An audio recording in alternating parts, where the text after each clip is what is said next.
G'day everyone, Wesley here from the Mental Awareness Foundation and Trusted Business. Today we are having an awesome chat with the incredible Dan Argent.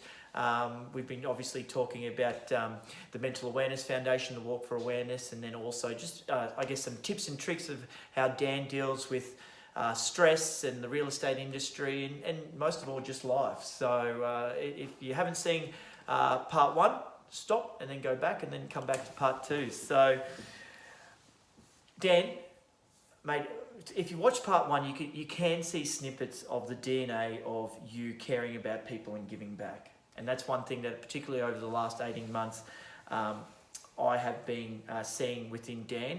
We've had the opportunity actually to spend time at personal development courses together, and it's been a great experience.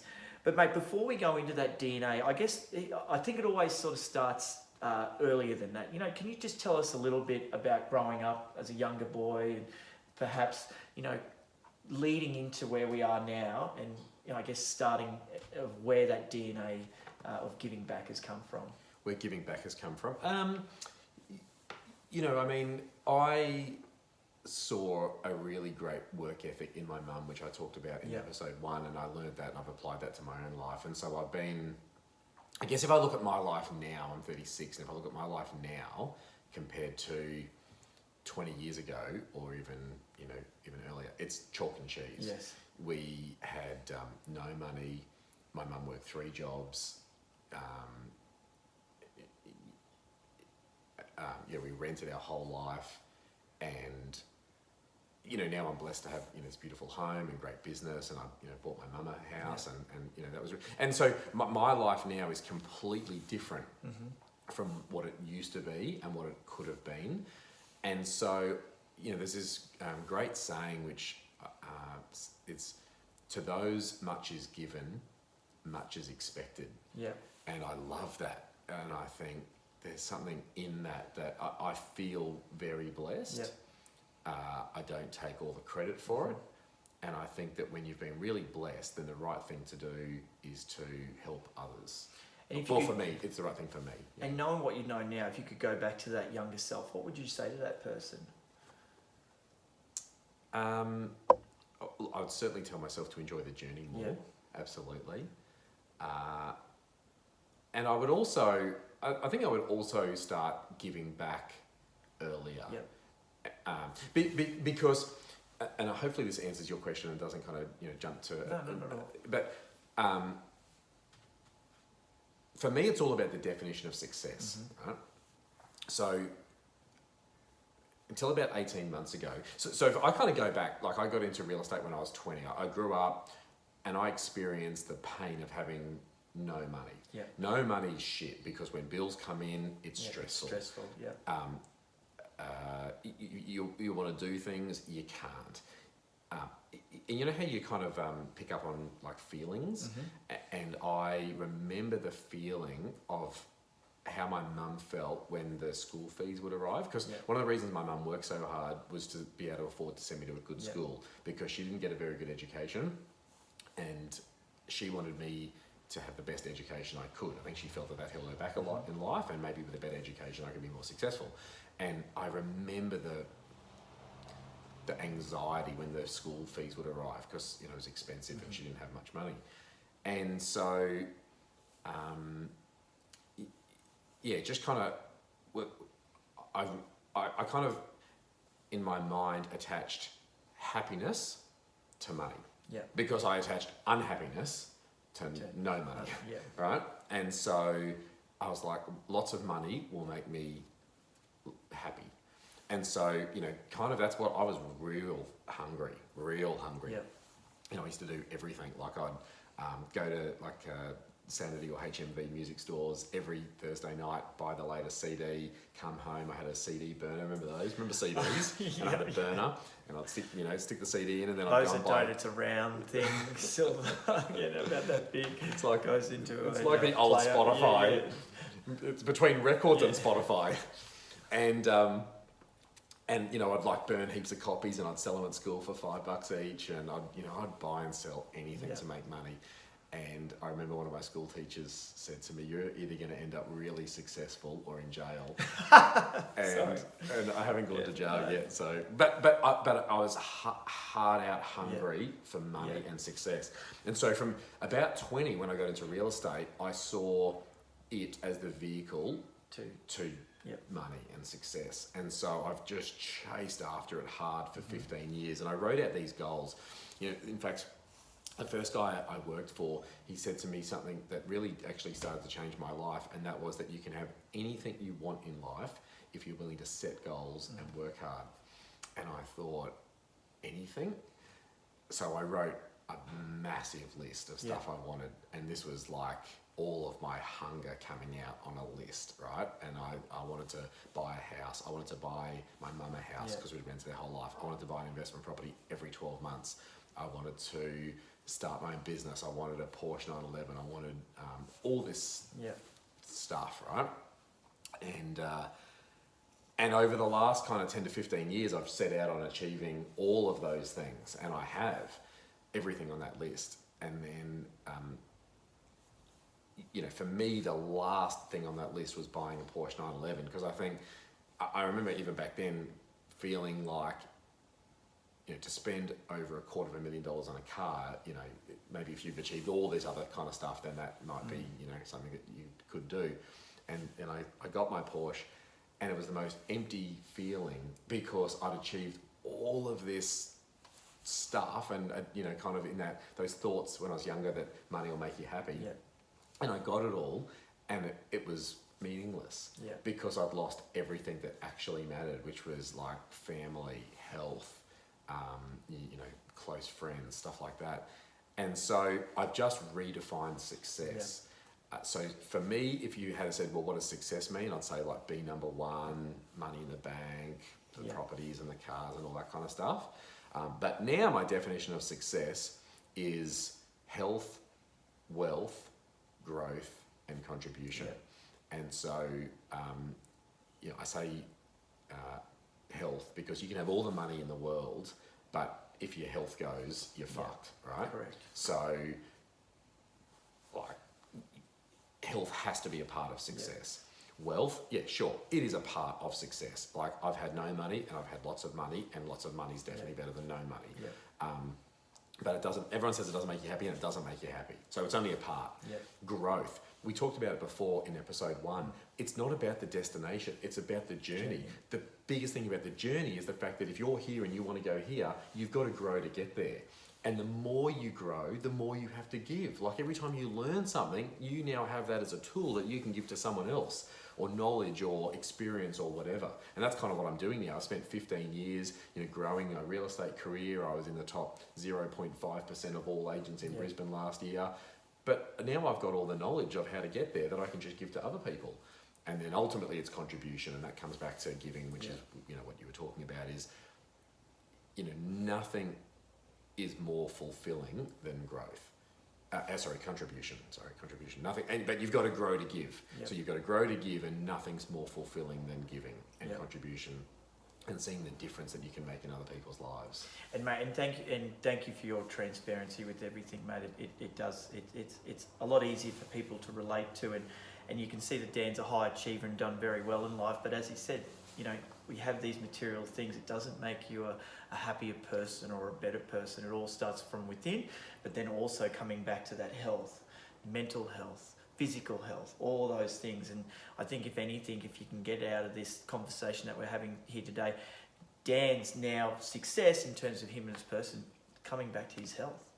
Absolutely. Yeah, Physical all of that. Health, all of that. Health, wealth, growth, and contribution. And so I think if you spend some time on all of those and you map out where you're at on those, that for me is how I define success now.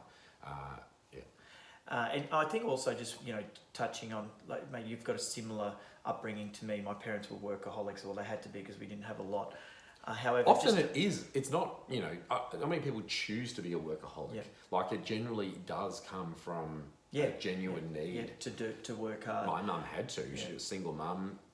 Dad never did anything financially supporting.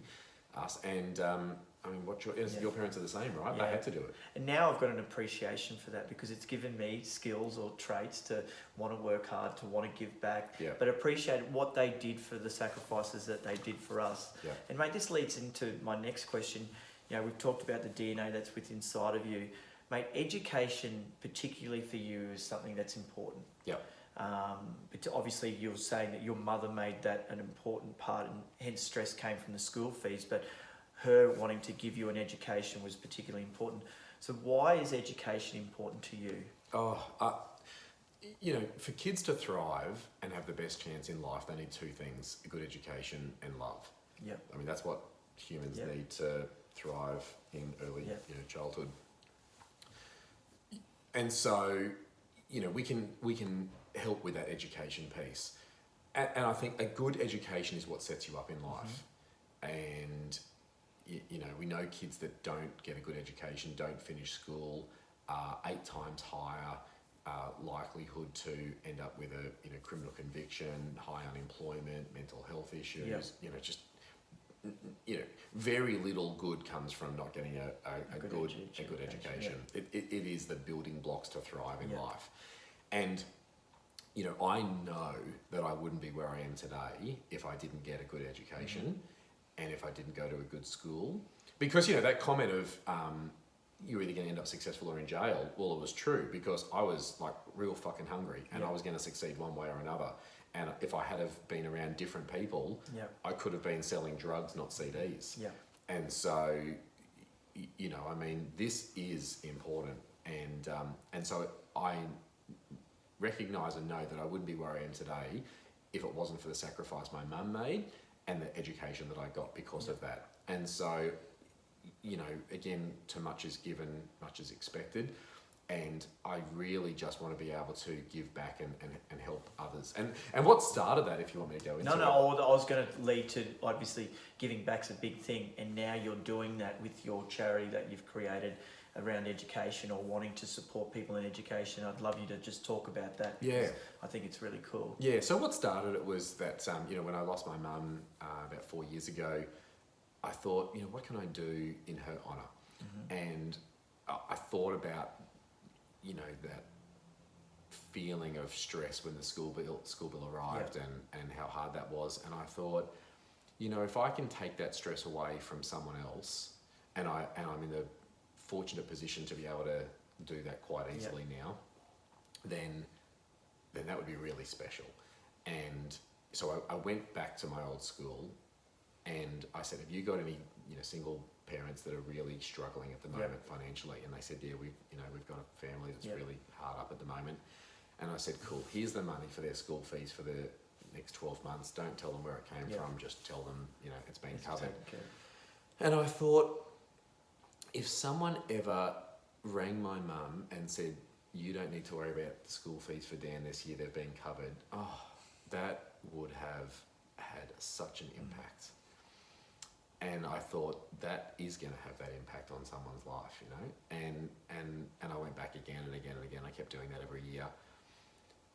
And then last year, I went back to the school, and it's got nothing to do with that school either. It's just like, it could be any school, but I just have it. You wanted to create the experience. Yeah. Too. And I went back and I thought, it was funny because I went in and I paid the money, and it's a lot of money, but it's not a lot of money, and I'm leaving and I'm going to the car park and I get in my Porsche, which, is worth a lot more than what I'd just given. And I felt guilty. Yeah. And I felt guilty because I thought, one, I'm not doing enough. I have the ability to do more. Yeah. And here's me getting in this car, which cost me far more than that does. And that's how I felt. I felt guilty, and I felt like I could do more, and I want to do more. And then I kind of thought, no, you know what? I've worked really hard for the things that I've got. And so kind of where I ended up settling on was that if you're going to have nice things, and I think you should be able to have nice things, but I want to match what I spend on those nice things. Yeah, wow. On this, And so I basically set a goal to 100x what I was doing. Yeah. Because I thought, we can make a real difference. And on that difference piece, I love the butterfly effect theory. Yeah. And the butterfly effect theory is that a butterfly flapping its wings in Rio de Janeiro can cause a tornado in Chicago, and it's because like that flapping its wings causes the air to move, which causes this to happen, which causes this to happen, which causes this to happen, which causes a tornado. It could also be like the ripple effect where you drop a rock in and it just ripples out, right? And I thought, gosh, look where I am. My mum, so that's the butterfly, my mum made this massive sacrifice, and here I am now wanting to help 100 kids a year and cover their education. And I thought, that's the butterfly effect. And then I thought, fuck, imagine if we can 100x that. Imagine if we can get all of those kids and imagine what they can all do. Because, anyway, it kind of blew my mind. So I started a foundation called the Butterfly Effect Foundation, and the whole point of it is to provide scholarships for disadvantaged kids. So they have the opportunity to go to school, get a good education, and like be the best that they can be. Like, what can you be? One of the worst things is people not living up to their potential in life. You only get one life. That's one thing that I've learned. You have one life, and you got to make the most of it. And you never know when the last chapter is going to be. Like, it could be today. And so make the most of it. And so I hate seeing people not living up to their potential. I love seeing people live up to their potential. And so if we can help kids do that, what they go on and do could be greatness, There could be a kid that, and on that time that I went, like there was a family that was going to have to pull their kids out of school because something terrible had happened, and that was the situation they were in, and thank goodness we could help them and they didn't have to. But I thought, that's a junction point. What that kid who was going to get pulled out of school, and it would have got sent to a different school, but it just would have been a different quality, right? At that junction point, what that kid goes on to become versus what they could have become, I just think it could be miles apart. Tony Robbins talks about hitting a golf ball, and if you just hit it 2 millimeters off centre, over the course of the 400-meter fairway, it ends up in a completely different place to hitting 2 millimeters, the other way. So, you can make these little points of impact which can have profound effects. And where are you at with it now? It's created, is it second year, I think? Yeah, so it's up and running, and it drove me to take our business to another level. Like, we were already at a great level, and there was really, probably, to be honest with you, like a lack of, I'd reached everything on that list. I had everything I'd ever wanted, and there was probably a real lack of kind of motivation to go real fucking hard again. And it created the motivation because we decided to donate 10% of all of our profits to the foundation. And that's how we're going to be able to afford to pay for 100 kids a year. We can't afford to do that now, but that's my goal, to be able to do that. Yeah, you work towards it. And so then it's like, okay, well, so it's profit for purpose now. It's not just profit for Porsches. And I've trade profit for Porsche for profit for purpose. And awesome. So now, like, oh mate, if we can 100x profit, then we can 100x how much we're giving away. And I love that. And so that's definitely given me like a second burst of energy to go real hard and build that. So that's the first thing. But the second thing to get some cash into it now to start making a difference is that I mentioned in episode 1, I'm training for Everest Base Camp, which is in about 11 or 12 weeks time. And one of the reasons, I'm doing that for 2 reasons. Number one, I come back to what I said before, you get one life. So make the most of it. Don't just put everything off for a rainy day. You can go, oh yeah, I'll do that. And then 20 years, 30 years later, you can't. And you miss the opportunity. I don't want to live with the regrets. 2, if I'm going to do something like that, I want it to make a difference. And so it's a 21-day trek, and it's 165,000 steps up and back. Right? I think because I've done it, I'm like, it's a lot. It's a lot. It's a lot. Anyway, keep going.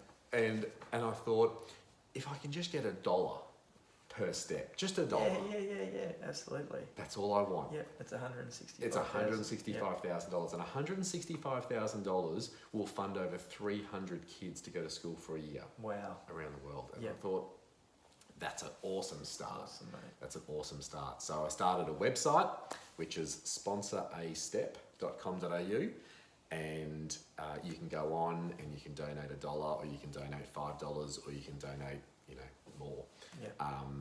But I just want people to just get on, and it's like you walk for awareness, right? Like it's all about, it's going for the walk and it raises awareness. I just want people to just be aware, get on, donate $1. Yeah. If you donate more than $1, you're a legend. But if you just donate $1, you are massively helping. We get 165,000 people to donate $1 each. We'll get 165 grand. That money will help provide education for 300 kids for a year. None of the money's going to the foundation, i.e. business running costs. None of it's going to the trip. I'm covering flights, the trek, bloody All everything. that, All the money is just going directly to kind of like what you guys do. You guys collect money and then support grassroots organisations that are helping people with mental health. That's what we're doing. There's a lot of organisations that are really in this space of helping get disadvantaged kids in school and stay in school, but they all need funding. And that's what they all struggle with, is funding. And so if we can be the vehicle that helps them with their funding, that would be awesome. And awesome, mate. And thank you for letting us know about that. And just touching on about the giving back. If you are watching this and you do own a business, or even if you're working for someone, it's amazing the satisfaction you actually get about actually giving something away, or giving your time to a purpose. It's incredible, because we exchange our time for money, and that's cool. But when you see that time or that money when it's helping someone, it really brings a great feeling. Well, it brings a great feeling, but it's also, for me, I find it incredibly motivating. Yeah. So one of my motivations is to give away $10 million over the next 10 years. Awesome, mate. Thank you. And if we can do that, unbelievable. But to do it, we've got to build a very successful business. And so, that's what I drive for every day, is to build a very successful business. But if by doing that, we can give away $10 million over the next 10 years, and when I say give away, I mean use that money to keep kids in school and get kids in school, and set them up so they have the best chance in life, that would just be awesome. Coming back to Dan Argent, what does the next sort of 12 months to 3 years look like for you, mate? Mate, growth. We're spending a lot of time on growth. So I'm probably in my third now iteration of kind of business life. So I spent the first 7 years, being a real estate agent, and then about 7 or 8 years ago, I left the guy that I was working for, who gave me that advice: you can have anything you want in life if you're willing to set goals and work hard. And I started my own business. And so for the last sort of 7 or 8 years, I have been an agent and ran a business. And so I built that up from just working, from the spare bedroom upstairs on my own, to opening an office, which we've done 3 extensions on. And there's 30 of us now, which is cool. But as of Christmas, 8 or so months ago, I'm no longer an agent at all, and I spent all my time growing our business. And the business that we're growing is a business that empowers real estate agents to run their own business. And so, that kind of empowerment and be the best you can be is really strong in me. And I want to be the best I can be, and I want to help other people be the best that they can be. And so we are driving hard to grow that business. And, I've never done anything more hard than what I'm doing now. I take my hat off to people that build a business. We were talking about before that, I also have a podcast. It's on Spotify and iTunes. It's called Below the Surface. And it's called Below the Surface because if you think of an iceberg, and everyone, sees the iceberg sticking out of the water, well, the part that sticks out of the water of an iceberg is only 10% of its volume, which means the other 90% is below the surface. And I liken that to success, is that, I admire people that have built a business, and you only ever see the ones that do well, generally, and you see the success, the staff, the money, the awards, the this and that. You do not see the 90%. Yeah, the background. The 90% is the risk, the sacrifice, the hard work, the heartache, the loss, all of that. Yeah.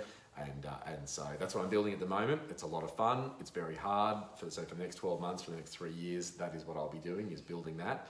And we're not only building a business, but we're trying to re-educate the real estate industry, because for over 100 years, the real estate industry has basically operated that you have an agency in the suburb, and then you have a couple of agents that work in that office, and they kind of work around that area.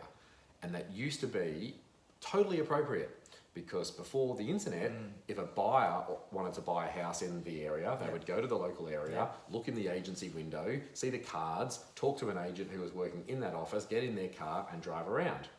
But now, buyers look online. And so they never, and I mean, never come to the office. Yeah. Sellers have no need to come to your office, because they either live in the property, in which case you should be going to them, or they live remote, in which case you're emailing it to them. So they've got no reason to ever come to the office. And so then it's like, well, why do we need offices? Yeah. So it's like, well, it's just for the agents to work in. But you don't need to work in an office. You can work anywhere, because we're completely equipped to work. I mean, literally, if you've got a phone, you've got an office. Yeah.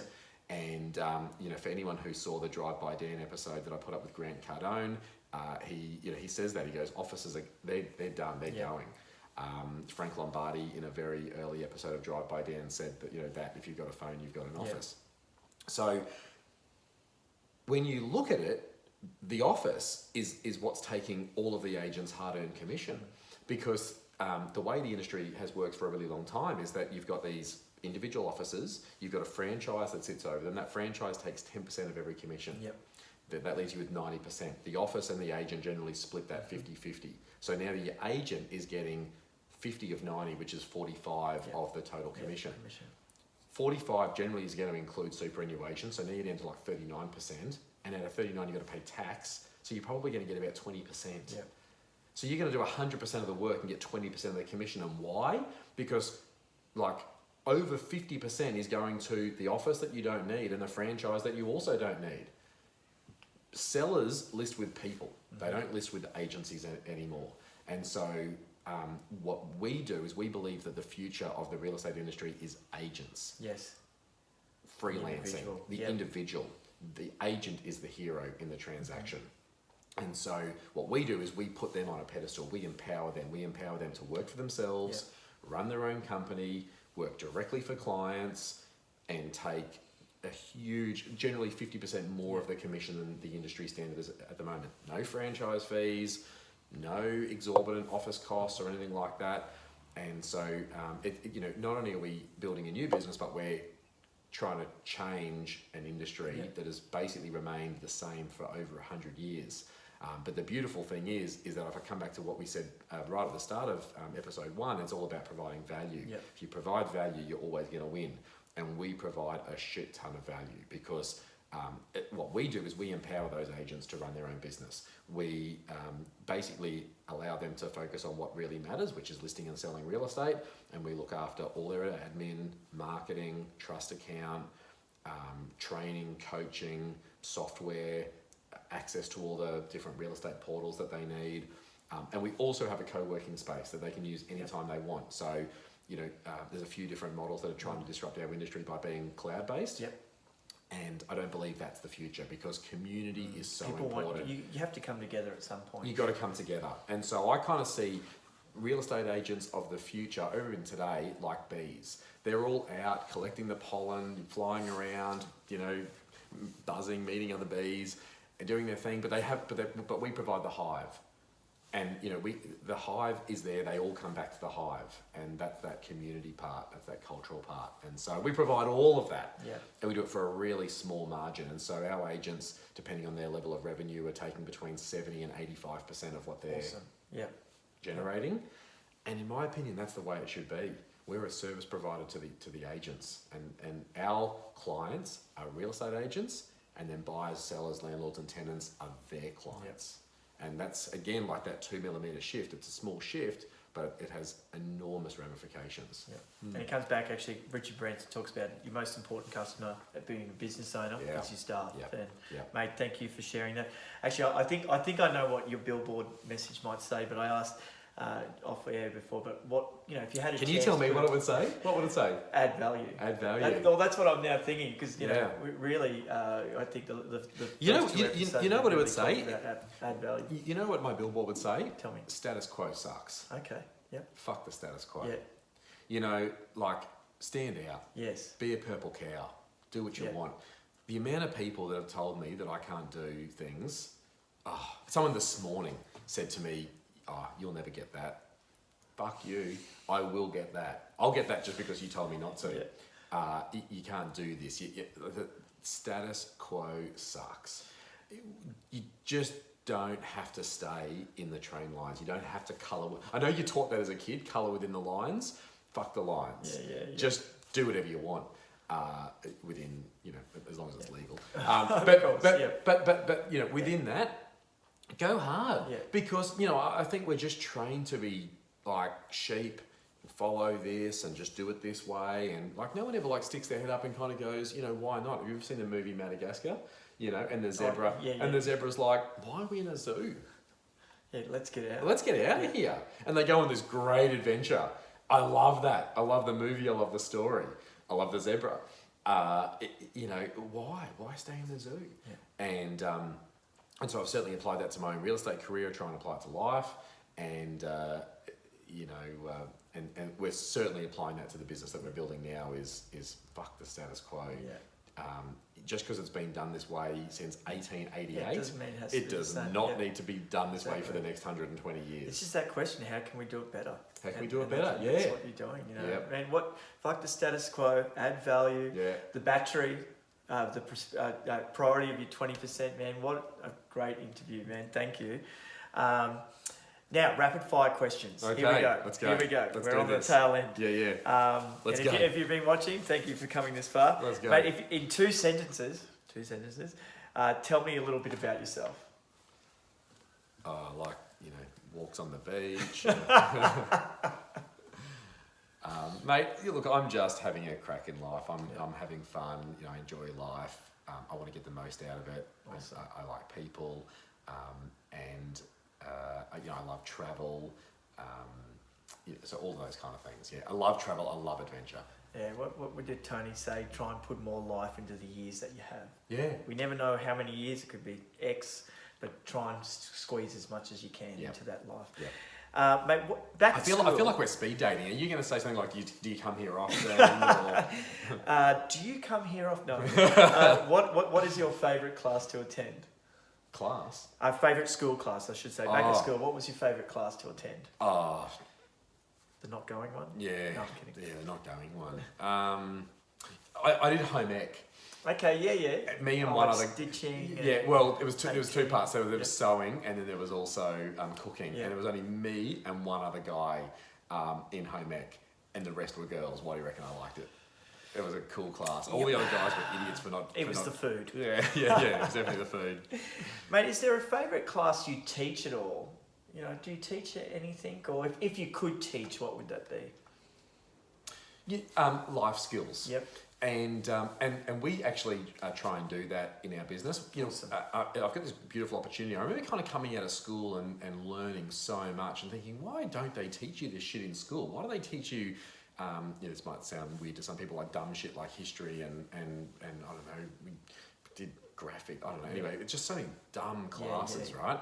And I'm like, but people get out of school, they get knocked up straight away. They go and get a car loan. They get credit card debt. They no idea what to do with a career. They just like, how do you buy a house? How do you set yourself up? Like all this like important stuff, like health. Yeah. I've lost about somewhere between 13 and 15 kilos last year when I started taking my health really seriously. I'm in the best shape I've ever been now, and I got a dietitian and I went and saw her every 2 weeks, and like my growth, my learning was just huge, and I'm like, no one's taught me this. Correct. And I reckon most people wouldn't know this stuff. Yep. And it was like on portion sizes, mix of what should be on that plate, you know, how many times you should eat, when you should eat. Oh my gosh, like the energy content of different foods. So like life skills is to answer your question. And we do that through our business. Mate, well done. It's not just training on real estate, but it's training on life as well. We get in financial planners, we get in dietitians, we get in psychologists, we get in all these great people to teach us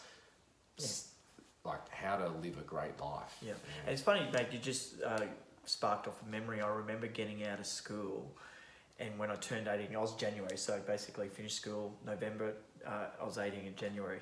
Mate, I got a letter saying, oh, congratulations, you qualify for a $1,000 credit card. Yeah. Anyway, luckily, I'm like, hey, Mum, and Mum's just went, tore it up. But, you know, I was like, oh, okay, cool, I'll just get that. But yeah, you know, it's these little skills that we don't learn, which, mate, well done, because I obviously it'd be great to teach people when they're younger, so that when they get older, they're aware of this. But, and mate, even with eating, I think it's changing now, but, you know, at school we had a section just full of lollies. Yeah, absolutely. There was 1 cent of lollies, so it's like, mate, favourite emoji? That one where it's like laughing and crying, I love that. That's just my day. The like laughing so hard that you're crying emoji, and the little poo emoji, the little shit. Yeah, they're my two favourites. I'm this one. Oh, I use that one a lot. Oh, I use that one a lot too. Mate, but they're my top 3. What do you love most about yourself? Oh my gosh. I love that I do choose to look at everything and see everything as a learning opportunity. Awesome. Because I've had so many great things and so many shit things happen, and at the end of the day, they're all great, because if you can learn something from all of them, then you win. Yeah. You win. There's a saying, sometimes you win, sometimes you learn. So, which means you win as well. Mate, best tip for newcomers coming into the real estate industry? Just work really hard. Like, if you've got to build momentum. Yep. This is not just real estate. This is any business that you're trying to get off the ground. You have to build momentum, and no one's going to build it but you. And if you kind of think about like you're trying to push a car up a hill, and you don't know how high that hill is, right? It could be fucking Everest, or it could be just like a little bump, you don't know, but you're on a hill, and you will never know when you've reached the top until after, right? And so you're pushing this stationary car up the hill, and you sort of push and push and push, and if you stop pushing, it'll roll back down the hill. But if you push hard enough and for long enough, you'll eventually reach the crest, and then it'll just roll down the other side, and then that's like when all the the fun kind of comes.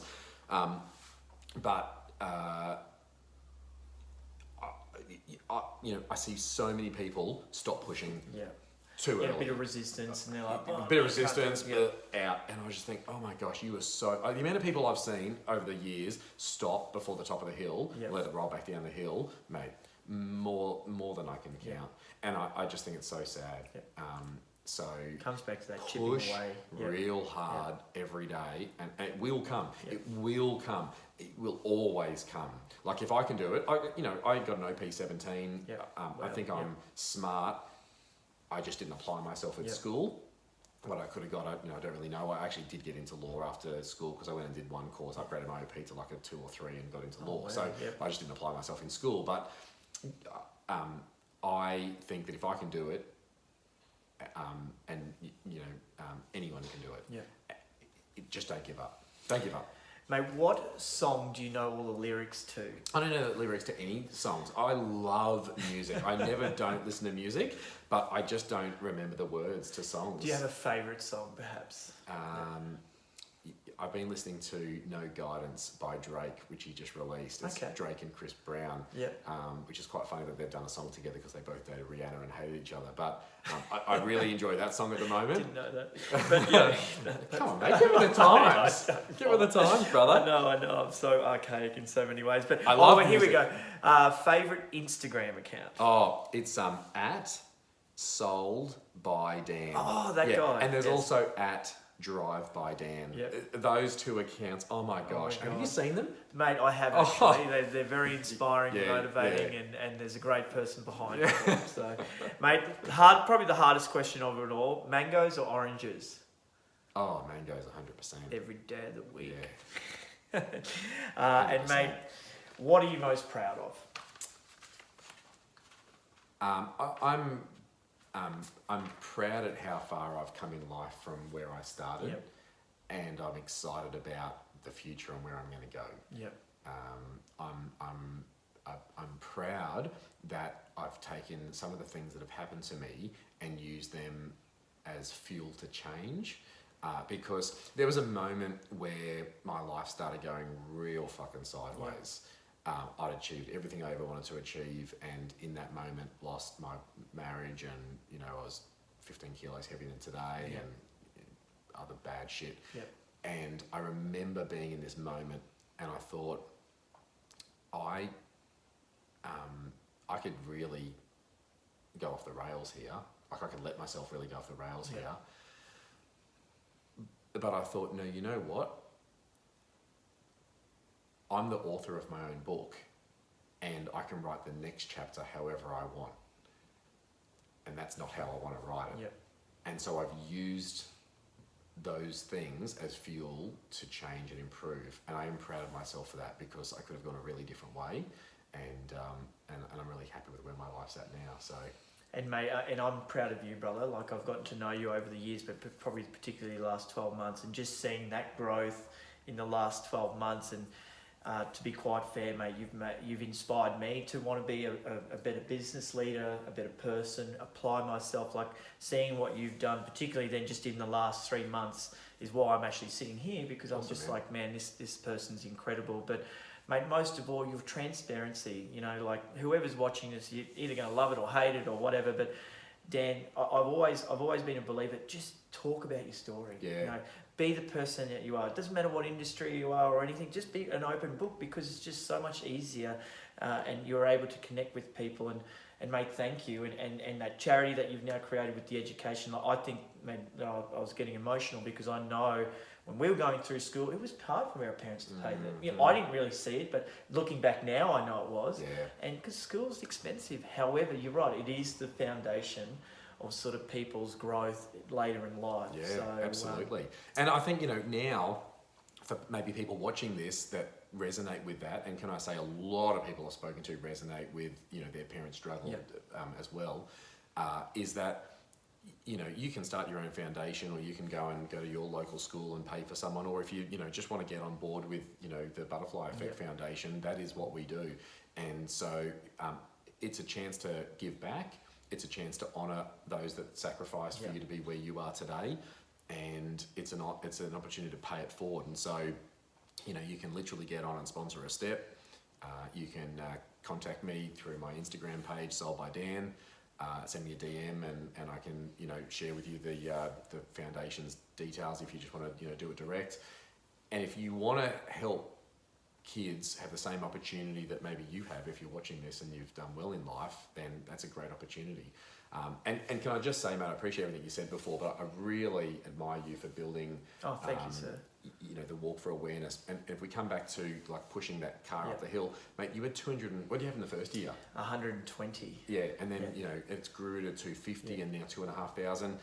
You've reached a point now where it's built its own momentum. You're still pushing, which is awesome, and we're still supporting you, but it's built its own momentum, and it's outgrown you guys. You guys started it, but it's become bigger than that, which is so cool.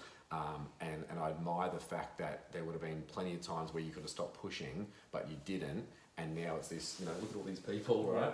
Hey, there's me. Yeah, hey, there's you. It's No, you're over here. It's you kept pushing, and it's turned into this unbelievable operation now. So and just to quickly touch on that push, like, it was year 4, we actually said to ourselves, if we don't get a change in the amount of people coming, like, we were going to call it our last year of doing it, because it is a lot of work. But mate, we kept pushing, and it happened, and that momentum has started, and bringing it back to this mental health walk. To have 2,500 be Australia's largest mental health walk, or actually event for mental health, where everyone comes together in one spot. So mate, that has inspired me to keep pushing with what I'm doing, because I knew it took you guys years to get traction, and I'm the kind of guy that wants everything to happen yesterday. And so it's like, start foundation, raise 165 grand. Fuck, why isn't it here yet? Like, let's go, guys, let's go. But seeing how long it took you guys just, reiterates back to me that you've you just got to keep going with this kind of stuff. And it's the consistency. And I think what happens is that people start to go, you know, those guys have been consistently trying for 4 years. I'm going to take notice of this. Yeah. And so that's awesome, man. Mate, just to go, like you kind of answered before, but I think we'll touch on it again. The best place to find you, where can we find Dan? Instagram, Sold by Dan. Sold by Dan. Drive by Dan, is that its own page? Drive by Dan does have its own page, so you can go to that as and well. Podcast. Below the Surface, Below which the is Surface. on Spotify and iTunes. Awesome. Or just, you know, Google me and find my phone number and email And, address. and your business, Urban Property. Urban Property Agents. Nice. Yep. And based in Paddington, Brisbane. Yep. And I can vouch for Dan. I've known him for quite a few years, but he's a genuine guy, transparent guy. But most of all, Walk for Awareness. Come on down, Sunday the 6th of October 2019. Dan will be there. Tickets are available for walkforawareness.org.au. Thank you, mate. It's been an absolute pleasure. Yeah, absolutely. This is actually my longest. We're punching an hour and 20. Let's so hope people are still watching. I was meant to be somewhere half an hour ago, but anyway, that's okay. But no, yeah, exactly. If you are watching us, please like and share. And at the end of the day, look after yourself so you can look after others. And we will see you next time.